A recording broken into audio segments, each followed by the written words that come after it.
Hello and welcome 11 Commerce students. Today in this accountancy class I am going to explain the different accounting principles. Now in this theory base of accounting or the basics of accounting, you must know these accounting principles, some important accounting principles before knowing the subject well. So one by one I am trying to explain the different accounting principles. So starting with the first accounting principle. What is accounting principle? First you must know what is accounting principle. Now accounting principle means the plans which explains the method followed in preparing the financial statements. So accountant has to follow these principles for preparing any kind of financial statement. He should keep in head these different plans, these different principles before compiling the financial statement. Now accounting principles are usually based on certain postulates and certain conventions, and those postulates, principles and conventions I am going to explain through this accounting principle that I am going to discuss with you today. The first accounting principle, the first basic accounting principle is number 1, accounting entity concept. Entity concept, or you can say it as entity principle, anything you can say, entity concept or entity principle.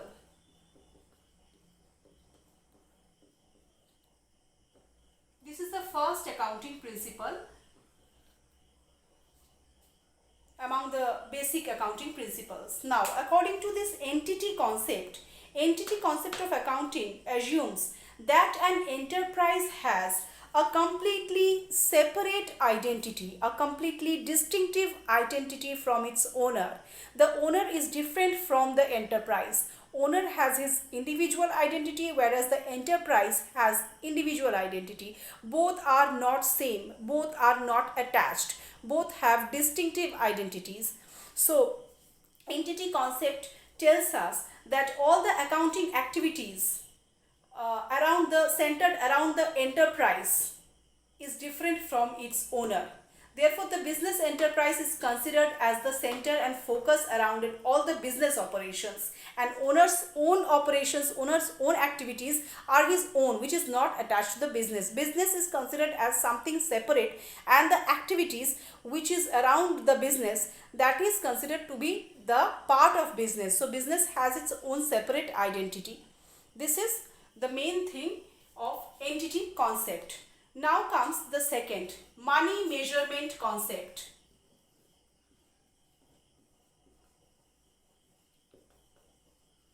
Money measurement concept.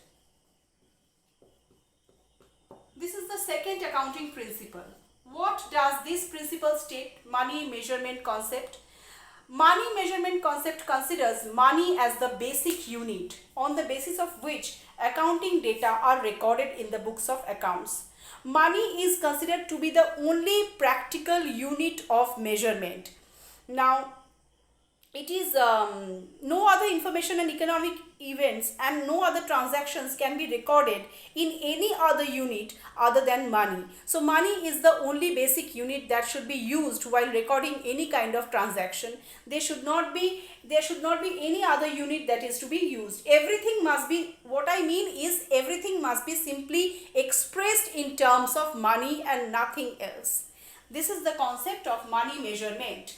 Next comes the other concept, the other thing, that is accounting period concept. Accounting period concept.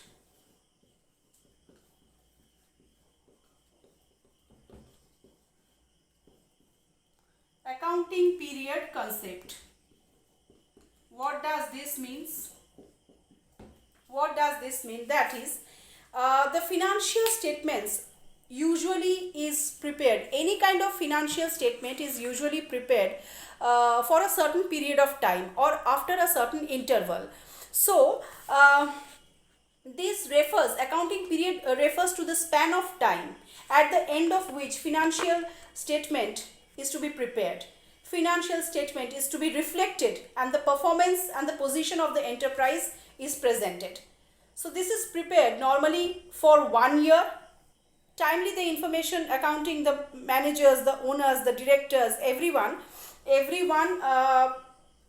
investors and the suppliers all and so on, the different users of accounting generally needs this timely information for 1 year.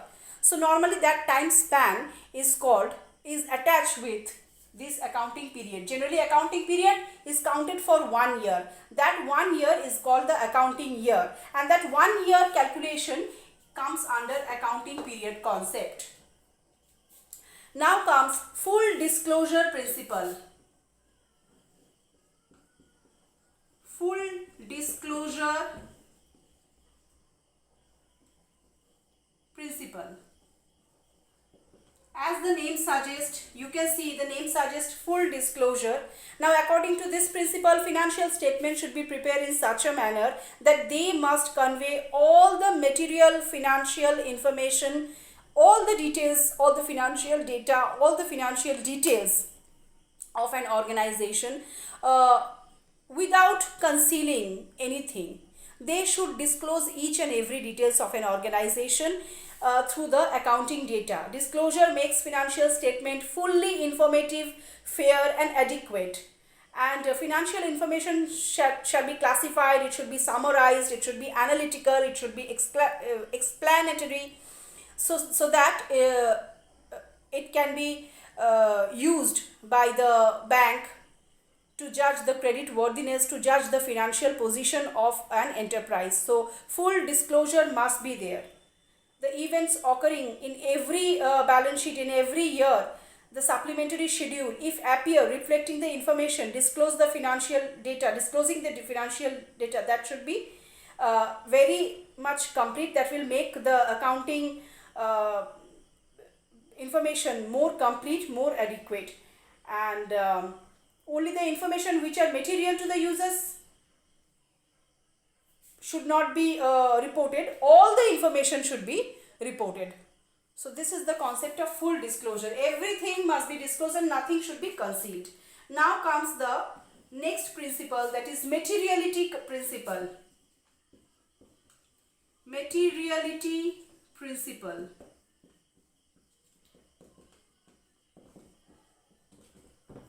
Materiality principle means this principle is just the opposite of the previous principle, that is the full disclosure principle. It is just the opposite of this, because according to full disclosure principle, every financial data must be disclosed, whereas this is just the opposite. Materiality principle states that according to this principle, only the material facts and effort should not be wasted by recording and presenting facts which was immaterial and irrelevant. The immaterial and irrelevant things should not be presented. Only the material and very important and very significant data should be relevant, and significant data should be informed, should be there, should be disclosed. All the matters are not required. There are petty matters which can be ignored also, which are negligible also. An item should be recorded if it is material. If there is any reason to believe, that knowledge should be given. If it influences the decision of the informed investors, only then it should be given. Otherwise, it should be ignored completely. Only the material facts, the relevant facts and figures should be disclosed according to this principle. Now comes the dual aspect principle. Very important principle, dual aspect principle. Number 6. Dual aspect principle. Now according to this very important principle, dual aspect principle. Now according to this principle, every financial transaction involves twofold aspect, debit and credit. Debit and credit. So every debit must have a corresponding credit and vice versa. Every debit must have a corresponding credit. This debit and credit must be equal, and this debit credit concept is the main thing of this dual aspect concept, dual aspect principle. It should have that much asset, whatever asset an enterprise is having, that much liability also he must have. So both the things should be same, both the debit and credit aspects of the accounting firm must be equal and must be present. This is the dual aspect concept. Debit and credit must be present. Every debit entry must have a credit entry in correspondence. That is the fact of this dual entry concept.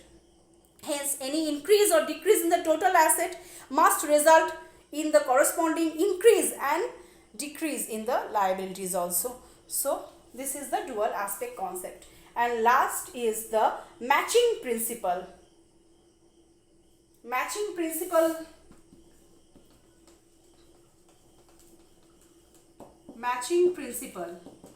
last thing.